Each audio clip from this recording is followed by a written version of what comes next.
Karenanya saya pernah berdialog sama seorang Syiah dari Saudi, Syiah Saudi, dari daerah timur ya, waktu musim haji. Maka saya bilang, "Ya akhi, yang jadi imam tatkala Rasulullah sakit siapa? Kan Abu Bakar yang menjadi imam. Ini isyarat bahwasanya kalau Rasulullah SAW meninggal yang jadi imam Abu Bakar. Buktinya waktu Rasulullah SAW sakit, yang menjadi imam siapa? Abu Bakar. Dan tidak ada orang yang pernah menjadi imam selama hidupnya Nabi kecuali siapa? Abu Bakar radhiyallahu taala anhu. Apa jawab dia? Itu kan dalam buku-buku kamu, dalam buku kita yang jadi imam Ali. Nah, saya bilang ini nggak bisa nyambung kalau begini caranya. Quran yang nggak nyambung, hadisnya juga nggak nyambung. Kata dia, saya sudah nggak usah. Saya tidak mau debat lagi karena nggak mungkin antum debat dengan orang seperti ini. Antum hanya bisa debat kalau masdarnya sama. Kita bisa dialog. Tapi kalau Qurannya beda, hadisnya beda, gimana antum mau nyambung berdebat sama orang seperti ini? Di laut. Ayo.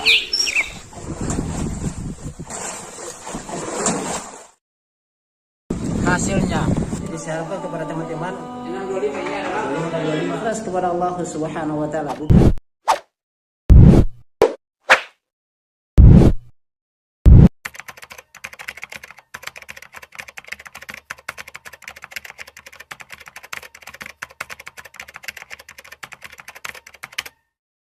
Bismillahirrahmanirrahim. Assalamualaikum warahmatullahi wabarakatuh. Sahabat Lampai Channel yang semoga dirahmati Allah Subhanahu wa taala. Kembali lagi dengan kami di Lampai Channel berbagi manfaat. Pada kesempatan kali ini sahabat Lampai Channel, kita akan membahas terkait dengan Syiah, dan juga kita akan melihat terkait dengan ceramah dari Ustadz Firanda terkait dengan orang-orang Syiah yang mereka bahkan mengkafirkan 120.000 para sahabat. Kemudian kita lihat kemarin dia baru-baru itu yang saya sudah buat videonya, ya, dua versi saya buat videonya terkait dengan kunjungan Syiah ke NU. Yang lihat saja, ya, cari saja di Lampai Channel atau di deskripsi, yang mana di situ kita melihat terkait dengan Ayatullah Sayyid siapa ya, saya lupa namanya, nanti antum lihat saja, yang mana ini orang-orang ulama-ulama Syiah yang banyak mereka datang berkunjung saat itu. Lihat saja videonya, dan mereka menutup mata terkait dengan hal itu. Dari youtubernya Aswaja, mereka tutup mata tentang itu. Dan pada orang-orang Syiah ini, ulama-ulama Syiah, mereka memiliki kawin kontrak, mereka punya takiyah. Dalam rangka takiyah ini yang mereka pakai senjata andalan mereka, yaitu untuk masuk berlindung dari sebuah organisasi, sehingga dengan itu ketika mereka sudah diterima, dilindungi oleh organisasi satu dalam sebuah negara, mereka mulai datang dan melakukan satu pemberontakan ketika mereka sudah banyak. Lihat Suriah, lihat Yaman, ya, Pakistan pernah tapi gagal, ya, Turki gagal, ya, mereka gagal, ya, Saudi Arabia juga mereka membuat kerusakan di situ ketika haji, ya, mereka melawan arus, ya, berlawanan dengan jalur yang memang sudah ditentukan oleh kerajaan Saudi Arabia, sehingga banyak terjadinya korban seperti itu. Dan kita juga di Indonesia adalah terancam terkait dengan bahayanya Syiah. Nah, di sini kita lihat dengan mereka mengkafirkan, bahkan istri Nabi kita SAW juga dikafirkan karena dia jalur dari Abu Bakar As-Siddiq, ya, karena jalur Abu Bakar As-Siddiq. Itulah yang kita lihat. Dan Abu Hurairah juga mereka tidak terima, ya, tidak suka, karena mereka mengatakan Abu Hurairah itu pendusta berdasarkan pemahaman dari Syiah, karena mereka memiliki kawin kontrak. Loh, anaknya antum pasti antum tidak mau kalau dikasih kontrak 1 jam, 2 jam, atau 1 malam, ya, kemudian gantian lagi. Makanya terkadang mereka mut'ah dengan anaknya sendiri, itulah bagaikan binatang saja, ya.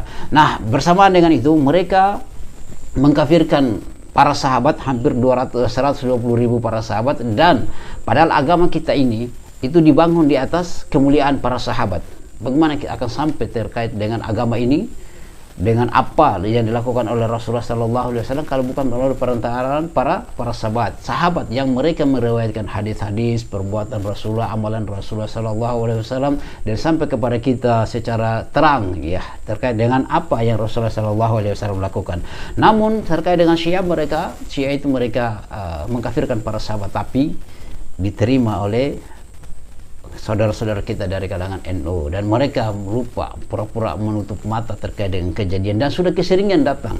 Nah, kita akan mendengarkan bagaimana Ustadz Firanda menjelaskan terkait dengan Syiah dan para sahabat yang tentunya orang-orang Syiah mengkafirkan terkait dengan sahabat kita. Ya, kita sama-sama mendengarkan. Ikhwani fillah azanillahu wa iyyakum. Kita ketahui bahwasanya agama kita, agama Islam dibangun di atas kemuliaan para sahabat. Kenapa? Karena agama kita dibangun di atas Al-Qur'an dan sunnah Nabi sallallahu alaihi wasallam. Dan bagaimana Al-Qur'an dan sunnah bisa sampai kepada kita melalui jalannya siapa? Jalan para sahabat. Dan kita punya riwayat yang mutawatir. Bagaimana sampai Al-Qur'an kepada kita? Secara mutawatir sampai kepada kita. Sedangkan akidah orang Syiah dibangun di atas kekafirannya orang para sahabat. Jadi bertolak belakang, enggak mungkin nyambung. Akidah kita, agama kita dibangun di atas kemuliaan para sahabat karena para sahabat yang meriwayatkan Al-Qur'an dan sunnah. Kalau seandainya para sahabat kafir, berarti Al-Qur'an dan sunnah tidak beres. Berarti selama ini yang meriwayatkan Al-Qur'an dan sunnah adalah orang-orang kafir.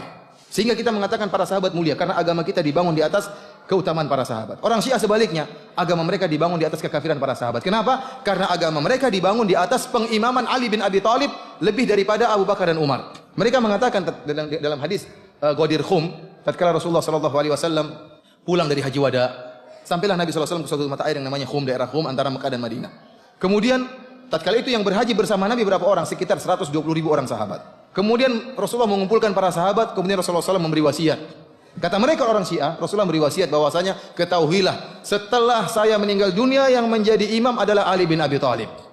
Ini Rasulullah SAW kabarkan di hadapan berapa sahabat? 1.200 orang, 120.000 orang sahabat. Sehingga tatkala Rasulullah SAW meninggal, para sahabat mengangkat Abu Bakar menjadi imam, berarti mereka semua telah kufur kepada wasiat Nabi, mereka kafir semuanya. Ini sebab kenapa para sahabat dikafirkan. Karena mereka mengingkari wasiat Nabi yang menyuruh agar Ali bin Abi Thalib menjadi imam. Dan inilah berita dusta, jelas-jelas dusta, kebohongan besar-besaran. Antum tahu kisah tatkala Rasulullah SAW meninggal dunia, para sahabat sempat khilaf di antara kaum Muhajirin dan kaum Ansar. Bukankah seharusnya Ali muncul? Wahai diam-diam, kan kalian masih ingat Nabi bilang saya jadi imam? Masa kalian tidak ingat? Sama sekali Ali tidak ngomong. Dan tidak ada Miqdad bin Aswad, Ammar bin Yasir yang mereka tidak kafirkan. Miqdad bin Aswad, Ammar bin Yasir, kemudian Abu Dzar sama sekali tidak mengatakan wahai para sahabat Muhajirin Ansar kenapa kalian ikhtilaf? Bukankah kalian masih ingat Rasulullah menyatakan jadi imam adalah Ali bin Abi Thalib? Ini tidak pernah terjadi sama sekali. Yang ini menunjukkan bahwasanya wasiat tersebut adalah kedustaan, tidak ada. Kalau seandainya di wasiat tersebut Ali akan maju. Minimal dia menegakkan hujah, tidak perlu dia takut. Kenapa dia takut? Minimal dia mengatakan, saya Ali bin Abi Thalib, kalian 120.000 orang telah mendengar bahwasanya kalau Rasulullah meninggal, saya yang jadi imam. Namun ini berita dusta. Justru begitu banyak dalil yang menunjukkan bahwasanya yang menjadi khalifah setelah Nabi adalah Abu Bakar radhiyallahu taala anhu. Oleh karenanya, saya pernah berdialog sama seorang Syiah dari Saudi, Syiah Saudi, dari daerah timur ya, waktu musim haji. Maka saya bilang, ya akhi, yang jadi imam tatkala Rasulullah sakit siapa? Kan Abu Bakar yang menjadi imam. Ini isyarat bahwasanya kalau Rasulullah SAW meninggal yang jadi imam Abu Bakar. Buktinya waktu Rasulullah SAW sakit yang menjadi imam siapa? Abu Bakar. Dan tidak ada orang yang pernah menjadi imam selama hidupnya Nabi kecuali siapa? Abu Bakar radhiyallahu taala anhu. Apa jawab dia? Itu kan dalam buku-buku kamu, dalam buku kita yang jadi imam Ali. Nah, saya bilang ini nggak bisa nyambung kalau begini caranya. Qurannya nggak nyambung, hadisnya juga nggak nyambung. Kata dia, saya sudah nggak usah. Saya tidak mau debat lagi karena nggak mungkin antum debat dengan orang seperti ini. Antum hanya bisa debat kalau masdarnya sama. Kita bisa dialog, tapi kalau Qur'annya beda, hadisnya beda, gimana antum mau nyambung berdebat sama orang seperti ini? Oleh karenanya, mereka kalau tidak mengkafirkan para sahabat, mereka tidak bisa bangun agama Syiah, enggak mungkin, mustahil. Untuk bisa membangun agama Syiah, para sahabat harus kafir dulu. Kenapa? Karena yang jadi imam harusnya siapa? Ali. Para sahabat mengingkari wasiat Nabi sehingga seluruh mereka kafir. Oleh karenanya bagaimana kita bisa bersatu antara Syiah dengan Ahlus Sunnah? Mustahil. Ahlus Sunnah membangun agamanya di atas keadilan dan amanahnya para sahabat. Orang Syiah membangun agama mereka di atas kekafiran para sahabat. Gak mungkin nyambung, mustahil. Oleh karenanya agama Syiah ini sangat didukung oleh orang-orang liberal. Orang liberal, orang-orang kafir. Ya, orang kayaknya seperti penerbit Mizan. Mizan itu menerbitkan buku liberal sama buku-buku apa? Syiah. Orang-orang kafir senang karena liberal didukung oleh orang-orang kafir. Mereka ingin menimbulkan kerusakan di negara Indonesia dengan menyebarkan paham liberal. Dan mereka dukung dengan agama Syiah. Kenapa? Karena agama Syiah ingin memisahkan antara umat Islam dengan teladan mereka. Siapa teladan mereka? Para sahabat. Kita kalau ingin menyemangati anak-anak kita bilang, wahai anakku kamu jadi seperti Umar loh. Hebat. Jadilah kamu seperti Abu Bakar. Kita banyak contoh para sahabat. Jadi kepada putri-putri kita, jadilah kamu seperti Aisyah, seperti Zainab, seperti Ummu Salamah. Namun tatkala para sahabat semuanya kafir, tidak ada teladan bagi kaum muslimin. Seperti anak ayam kehilangan induknya. Siapa yang mau mereka tiru? Para sahabat semua kafir. Generasi terbaik umat ini dikafirkan oleh orang-orang Syiah. Dan ini yang diinginkan oleh orang kafir. Untuk supaya para kaum muslimin tidak punya kejayaan. Kalau kaum muslimin ingat dengan kejayaan para sahabat, mereka akan rindu dengan kejayaan tersebut. Mereka punya semangat berjuang.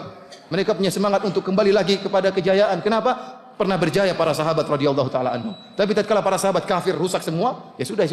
Para sahabatnya kafir apalagi kita. Ini disenangi oleh orang-orang kafir, orang-orang barat, orang non muslim. Oh ya, sahabat Rampacaran semua rahmat Allah Subhanahu wa taala. Alhamdulillah kita baru saja mendengarkan terkait dengan isi ceramah Ustaz Firanda yang mana beliau menjelaskan terkait dengan agama kita yang dibangun di atas kemuliaan para sahabat.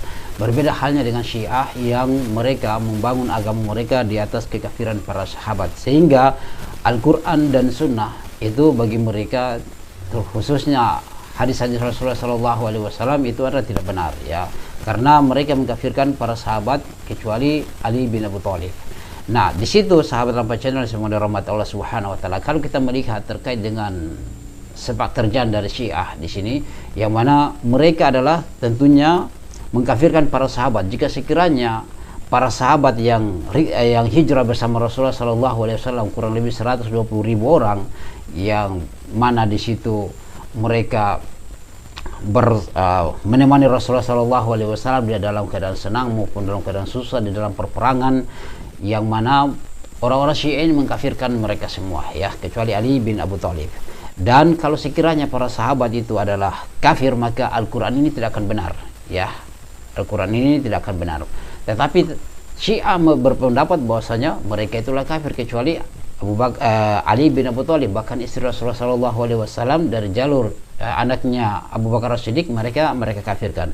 Sehingga kalau sekiranya Al-Quran itu para sahabat itu kafir, maka Al-Quran itu tidak akan benar, ya, tidak akan sampai kebenarannya Al-Quran ini kepada kita. Tetapi karena kemuliaan para sahabat, dan alhamdulillah Al-Quran itu benar dan diterima oleh kaum muslimin kecuali Syiah, karena Syiah itu dibangun pemahaman mereka, agama mereka di atas pengkafiran terhadap para sahabat. Seperti itu jamaah yang semoga dirahmati Allah Subhanahu wa taala, sehingga kita tidak bermudah-mudahan di dalam berteman dengan Syiah yang mereka ini hanya berkedok saja, hanya kulitnya saja karena muslim, tapi mereka memiliki pemahaman Yahudi, karena sumber yang pencetus pendiri agama Syiah ini adalah orang Yahudi.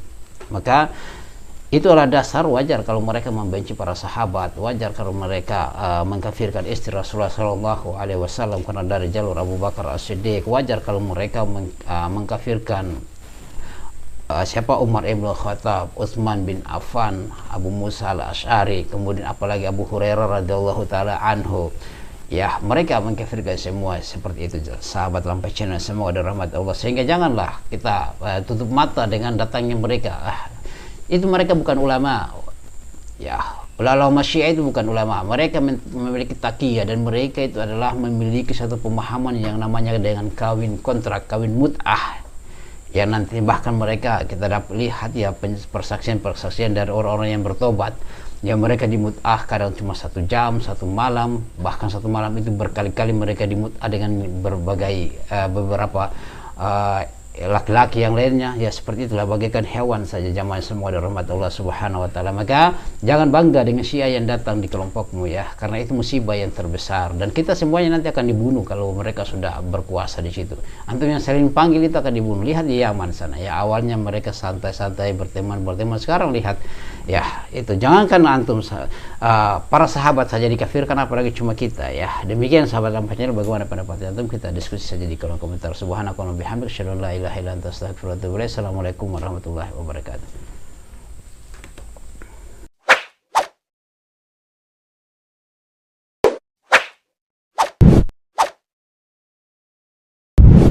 الحمد لله رب العالمين